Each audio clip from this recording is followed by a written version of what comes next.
see most of your bright, shiny faces. So what I want to talk about tonight, I want to jump right in and talk to you about the entrepreneurial approach to real estate investing. How do you think like an entrepreneur? Should you be thinking like an entrepreneur, like a small business owner, or are you just a real estate investor? So I want to talk to you about how to grab on and succeed with the mindset of an entrepreneurial and have that as your approach to real estate. But as I start here, I actually want to share with you the real title of this presentation. And that is Why and How You Will Fail as a Real Estate Investor. What we're all looking for are those answers to help us succeed. Am I right? We want the magic formula. We want to calculate that ARV and know that it's right. Where are my comps? Where do I find the comps? What is a comp? Do I trust the comps? How do I tell right away if this is the golden deal? How do I make sure I make money, right? Those are questions that we all have right out the gate. But what you really need to know right away is how you're going to fail. Because if you know how to fail and to recover, you know how to succeed, and you'll recognize failure for what it is. Failure is an opportunity. Never a crisis, never an issue, never a problem, only opportunities. My clients and coaching students likely tire of me reminding them of this all the time. This is an approach that has served me very well and professionally and personally through the years. I had the pleasure of being a manager, what they call a lead, and a trainer at Walt Disney World here in Orlando for years. And at Walt Disney World, when you work there, you should never show panic on your face unless there's really something to panic about. When I worked at Epcot Center, my team knew that the only time they could show panic was if a baby was in danger. If there's no baby in danger, then we have no immediate crisis or issue or a problem. We only have an opportunity to learn, an opportunity to grow, and an opportunity to fix it. The number one hurdle you have to overcome is yourself, your own thoughts, that negative self-talk that we all have. We all have it. Many of us were introduced to them when we were really young, and we continue to allow them to take up residence in our hearts and our heads to this day. The true hurdle you have in business is yourself. It's about confidence. It's about being sure of what you know and being sure of what you do not know.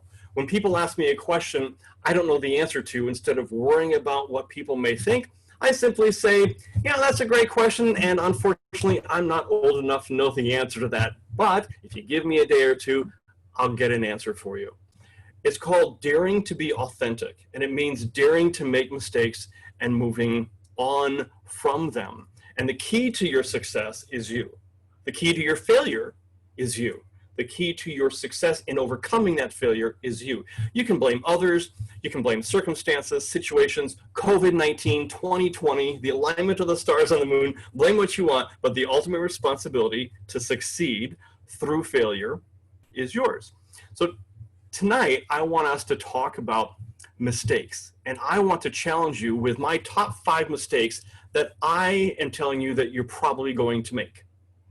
I know that's not very positive, that's not much of a motivational speaker thing to say, right? To tell you that you're going to make these mistakes, but it's truthful. There aren't people out there that are going to talk like this, right? They're going to throw out cute little bumper stickers and memes and book titles at you, but that's not substance. That's a nice way to feel warm and fuzzy, but real estate investing is anything but warm and fuzzy. And this presentation will have some cute little sayings in it. I hope you'll appreciate them and take them as your own. But I hope to present you with substance tonight. So if you're ready, I want to share with you the biggest mistakes that you're going to make. Here we go. The very first one is waiting too long. It's the hem and the haw. It's the not sure if you need to run the numbers. It's also the, oh my gosh, I have to run the numbers. But it's also the, what does running numbers mean? Where do I find these numbers? And how do I take them for a run? I don't understand. I've seen people literally take weeks determining if it's a deal or not, and then they're surprised and upset when the deal is no longer theirs for the taking. While you're hemming and hawing, someone is rapidly coming up from behind you and grabbing all of your deals. There's only so much inventory out there. regardless of what system you buy into to bring you leads, bring you vacant properties, motivated sellers, and so on, everyone is grabbing from essentially the same source. The key to making purchase offers on properties is to send the offer and then pay attention to your due diligence period. You have exit doors. We're going to address those exit doors in a moment. But the very first mistake that you're going to make is waiting too long. Don't get caught in the hem and the haw. Mistake number 2 is going solo. You're only going to be as good as the team that surrounds you. A great leader, and that's what you must strive to be for your real estate business, is a leader. A great leader will surround themselves with people who are better than they are in certain areas. You know the adage, jack of all trades, master of none. That's because the person who thinks they can do a little bit of everything will actually get little results because they're the master of nothing. You need to find masters of certain crafts and surround yourself with these people. You're the master real estate investor and business owner, the decision maker, the driving force. Now, surround yourself with your people and don't think that you're going to be able to do this all by yourself. You need to get that team. You need to build that sphere of influence, and don't wait till you're ready. My friends, I hear this all the time, all the time. It drives me crazy. Well, I need to get a few things in place first, and then I'll start to add people to the team. And my advice is always no, no, no, no, and also no. My advice is to get people on board now. You don't have to do them all at one time, but you need to start building your team and your sphere of influence right now, because the longer you go solo, you're just going to keep failing. So who are those spheres of influence? So I have a couple that I want to share with you that I think are really helpful to have in your at your table. An attorney. Get an attorney who knows the law, but get an attorney who will take a few moments to understand that if you don't have your real estate license, you're a real estate investor, and you need to make sure your attorney understands the difference between that and they don't treat you like a realtor. You don't have to, there are some laws that you have to follow and some that you don't follow. There's a fine line. Make sure that attorney actually knows all about those things. And the primary reason that you want them is to make sure that your contracts and agreements and the way that you're doing business and structuring deals is legally valid in the state in which you're conducting business. It's about protecting yourself. It's about protecting assets. A tax specialist will help you before tax time. Don't wait. Please don't go to your tax expert on March 2nd and say, hey, I'd like to come in and start fresh and then talk to you. They're going crazy in March. Get them early and get them when they're not stressed. Have them in your back pocket and be friendly with them so that you can pick up the phone or shoot them an email and ask them a question and you know they're going to respond. Same with a realtor. A realtor in your back pocket is a great idea. You may not be using a realtor for every single one of your deals. I rarely use a realtor for my deals, but if I'm buying a property and they are represented by a realtor, I'm going to tell my realtor, hey, I think I want you. I need you because I don't talk realtor-ese. You do. There are times when you may need to have a realtor, but it's nice to have them in your back pocket. They can provide comps if your virtual assistant can't do that. They can provide market insights. They can provide buyer and seller agent services if your buyer or seller also has that agent. Virtual assistants are great if they are industry experienced and they can help with many of the back office tasks so you can focus on growing your business. Loan officers and money sources are great to be connected with because we all need money, right? We need that money. I got this great deal. Where am I going to find the money? If you have a loan officer in your back pocket or a couple of them, you can brainstorm with them, invite them out to coffee, take them out to dinner, get them on a Zoom wine and chat, you know, uncork a bottle of wine on Zoom with them and just talk shop with them, pick their brains, put them in your back pocket, get them at that table with you. Title company is great to know. Let me tell you the number one reason you want a title company on your side is because they can find municipal liens on properties that aren't part of the court records. Did you know that? A municipal lien does not have to be part of the court records. And so if you buy a property and has municipal liens, you've just inherited the municipal liens. A title company is great at finding those for you. Finally, yes. Not to interrupt you, but in North Carolina, we are not a title company state, so that would be the attorney who would do that, actually. Same good point, but awesome. Thank you so much for sharing that. I did not know that about North Carolina, but so they are hand in hand. It's go back to that attorney, and that's how you need to support yourself. Thank you so much for interrupting. I love that. Accountability partner. Have someone you can turn to who will call you out and who will call you on your BS. There is sometimes in life when we need someone to co-sign our BS, but also make sure that accountability partner will call you out on it and bring you back to reality, just like a coach and a mentor will. So surrounding yourself with these people mean you don't do it alone. So you don't forget to network. Don't forget that other real estate investors are not your competition. They are your future buyers and sellers, your future equity partners. Don't do this alone. Network, network, network. Build your team. Network, network, network. Build your team. Mistake number 3 is a lack of verifiable authenticity. This is a real estate investor who has no social media, no website, no business email, no business cards, and yet they're surprised when people aren't very trusting of them. So I have an authenticity checklist that I really strongly suggest, and especially if you're just starting out, you want to take a little bit of money and you want to invest in your authenticity. It doesn't take that much. This entire list here takes about between $300 and $500 a year. With a service like GoDaddy or something like that. So go out and get yourself a professional URL. Make sure that you don't have a really long or really silly one like, I want to buy your houses, so please call me or I'm going to curl up in a little ball and cry in the corner.com. That's ridiculous, but I've seen them ridiculously long. Keep it short. Get your email also at that company. So if you've got yourhomes.com, you want Natalie at yourhomes.com. A professional voicemail recording. There is one thing that drives me nuts and it will kill your deal is when someone picks up the phone to call you about a deal and they hear, this mailbox user has not been set up. Goodbye. What is that about? I don't understand. Social media that is not personal. There needs to be a difference between your personal Facebook and your business Facebook.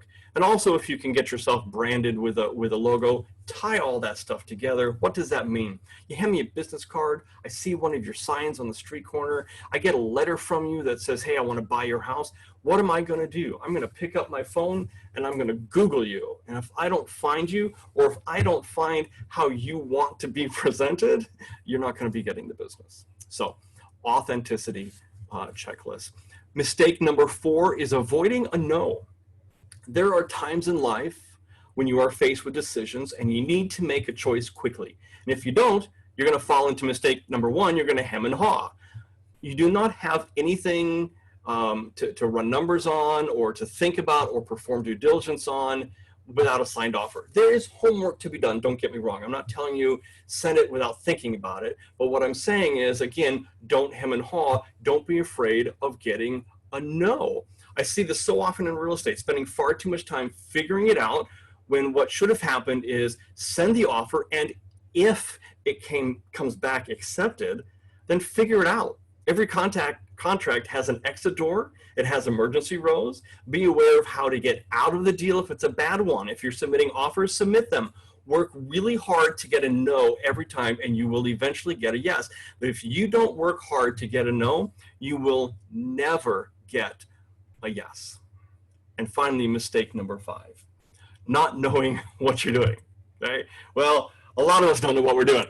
Okay? A lot of us are just kind of faking it, but there are keys in real estate investing that I really want to encourage you to know what you're talking about. Here's a Craigslist ad I just found recently. Take a moment and look at that. Now, when I saw this, I was super tempted to call this person, and I have one question for them. One question, and I knew that this person didn't really know what they're doing. And I want to call them and say, so are you selling the property or are you selling the contract? My friends, you got to know what you got to know. If you're assigning a contract, you're not selling a house. You're selling your position on that contract. You're assigning your position on the contract. You're not selling a house. He says here, I'm selling this house. I know it's going to move quickly. I've done this before. I'll do it again. Contact me and make an offer. This is an assignment contract. Price includes assignment fee. So which one are you doing? Know what you're doing. Set yourself apart from all the other real estate investors out there in your market and beyond by simply committing to memory the clear and working definitions of key transactional types, such as for sale by owner, wholesaling, wholetailing, assigning, etc. Your very next step in order to set yourself up for absolute success is to have a very clear understanding of these differences. When new investors come to me, I ask them their 3, 6, and 12-month goals. Inevitably, a lot of them will say, well, I need to get some wholesales under my belt so I can make some money, so I can do some more flips. Well, right away, I know 2 things about them. I know that they don't have money, which is fine. Getting into real estate investing with no money, it's really hard, but it's not impossible. But second, they believe that the process of wholesaling will bring them money while not costing them money. Know your words, know the definitions, and know your exit doors. Every deal you make should have clear intentions. What is your intention with that contract to buy or that contract to sell? Know what that intention is and know your exit doors.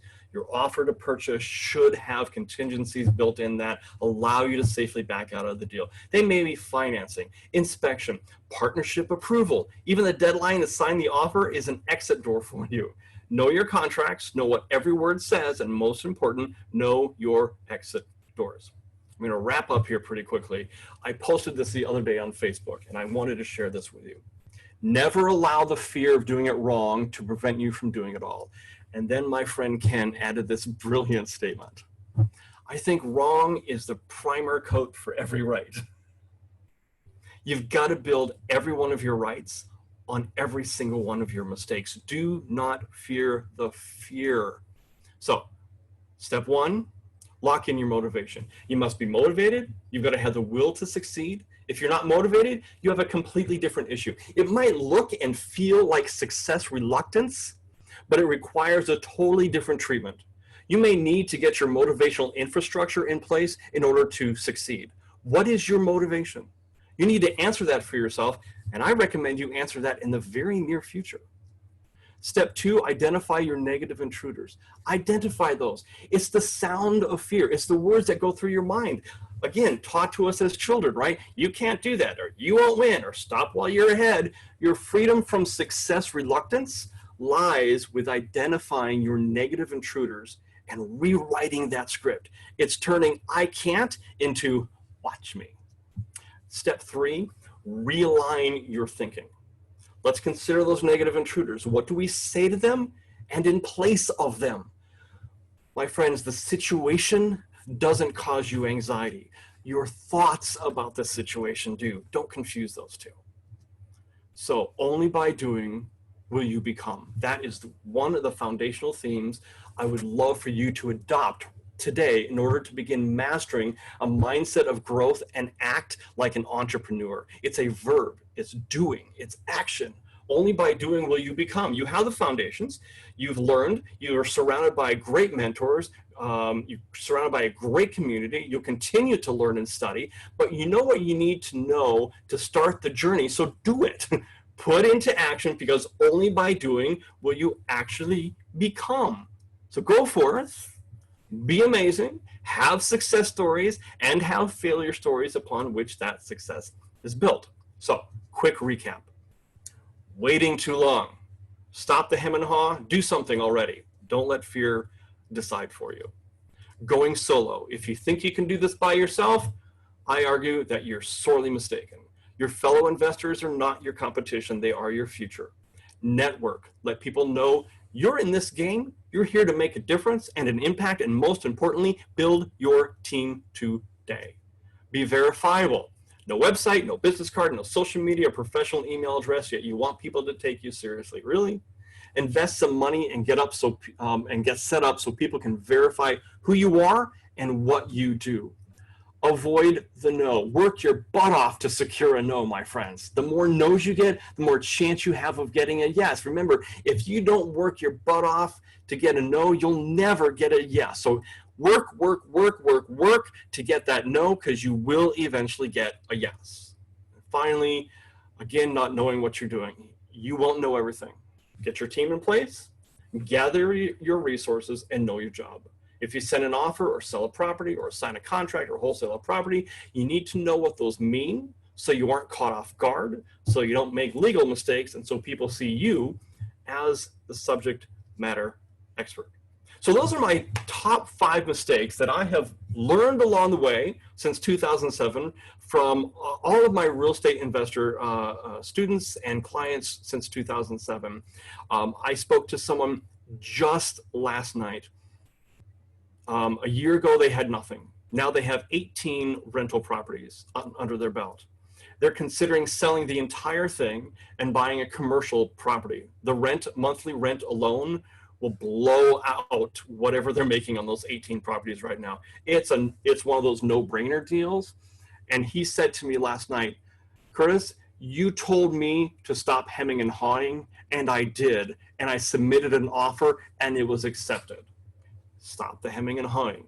There's lots of opportunities out there. But thank you so much for this opportunity. And as you can tell, I get really fired up about these things because this topic is near and dear to my heart. Keep on keeping on. Remember that teamwork makes the dream work. Never stop striving to embrace that entrepreneurial mindset approach to your real estate investing and your business, and I really appreciate it. So I don't know, I go back to Kathy. I don't know how you, if you want to handle any Q&A, if anybody has any questions, I can help answer. Put any questions you have for Curtis in the chat. Curtis, which of these services can a virtual assistant help with, and how?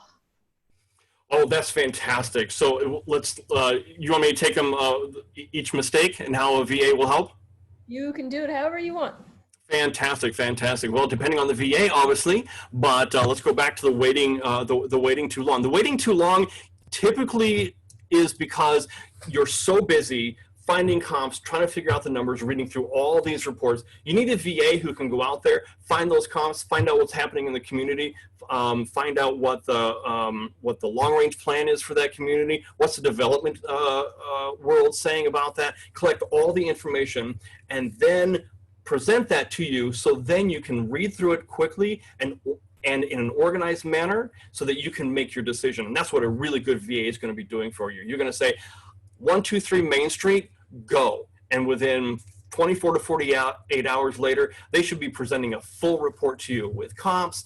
What does Zillow say? What does Trulia say? What does Realtor say? What are the rents? What are the rental comps in that area? That's what a good VA should be doing for you.